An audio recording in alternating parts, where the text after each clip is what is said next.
Kasus penculikan anak dimanapun akan selalu menggemparkan dunia. Anak adalah harta yang paling berharga. Demi anak, orang tua rela melakukan apapun.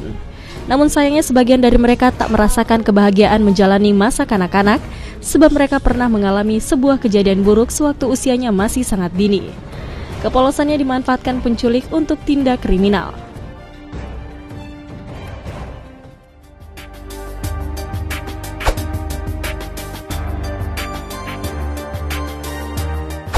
Elizabeth berumur 14 tahun pada saat penculikan terjadi.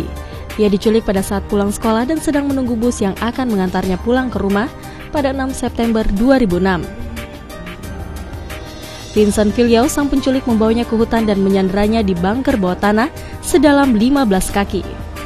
Ia harus menghabiskan waktunya selama 10 hari di dalam bunker bawah tanah. Di hari ke-10, Villiau meminjamkan handphonenya kepada Elizabeth dengan alasan ingin bermain game. Namun, Elizabeth menggunakannya untuk menghubungi ibunya. Polisi kemudian melacak keberadaan Elizabeth melalui ponsel yang ia gunakan untuk menghubungi ibunya. Villiau dijatuhi hukuman selama 421 tahun penjara pada 19 September 2007.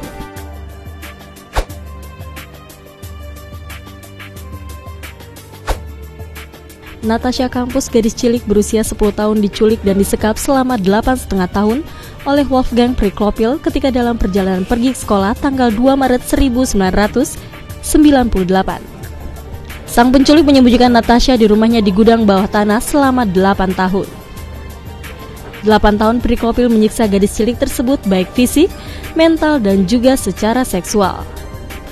Natasha bisa melarikan diri berkat kelengahan Priklopil pada siang hari, tanggal 23 Agustus 2006. Ia melarikan diri dari rumah dan menyelamatkan dirinya di kebun tetangganya, sehingga penghuni menemukan gadis yang panik ini dan lalu melaporkannya pada polisi. Priklopil segera mengetahui bahwa Natasha melarikan diri dan mencari gadis ini. Pada akhirnya, si pelaku penculikan menghabisi nyawanya sendiri di rel kereta api.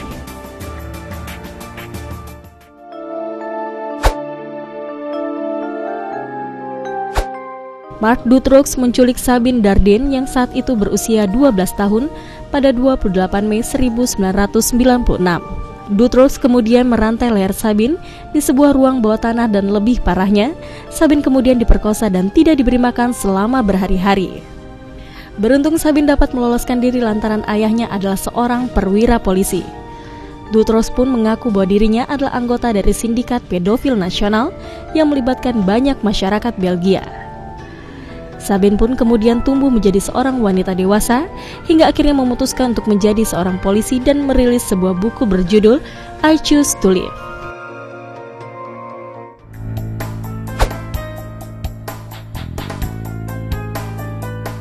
Pada 10 Juni tahun 1990, seorang anak perempuan berumur 11 tahun bernama Jessie Dugard ditodong pistol dan seketika dimasukkan ke dalam mobil. Parahnya, kejadian ini ditonton oleh ayah tiri dan teman-teman sekelasnya yang tak mampu mengejar kemana penculik tersebut membawa Jessie. Philip dan Nancy Garrido yang juga merupakan suami istri membawa Jessie ke kediaman mereka. Tak hanya menawan, Philip dan Nancy juga memperkosa gadis malang ini selama 18 tahun yang mengakibatkan Jessie hamil dan memiliki 2 anak karena perbuatan Philip. Penculikan ini terkuak setelah Philip diperiksa petugas yang mengawasi pembebasan bersyaratnya, yang pada Garrido dan Nancy akhirnya ditangkap karena dituduh terlibat konspirasi penculikan. Garrido juga dituduh memperkosa dengan kekerasan terhadap anak di bawah umur. Setelah Philip dan Nancy ditangkap, Jessie beserta anaknya kembali ke kediaman ibunya, Terry Probin, dan adiknya. Pada Juli 2011, Jessie menerbitkan bukunya yang berjudul A Stolen Life, yang kemudian menjadi buku bestseller.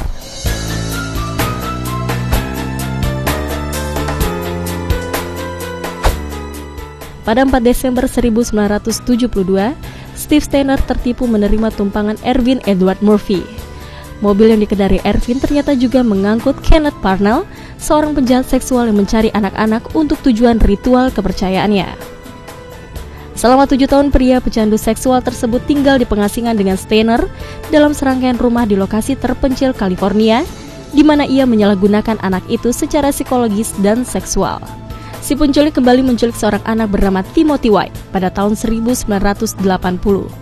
Steiner tidak ingin melihat apa yang terjadi padanya terjadi juga pada Timmy Dan ketika Parnell pergi bekerja, Steiner dan Timmy berhasil melarikan diri, berlari sejauh 40 mil ke kantor polisi terdekat. Parnell ditangkap dan kedua anak laki-laki tersebut kembali dengan keluarga mereka. Sebuah film televisi berjudul I Know My First Name is Steven dibuat yang mengisahkan perjuangan mereka selama diculik.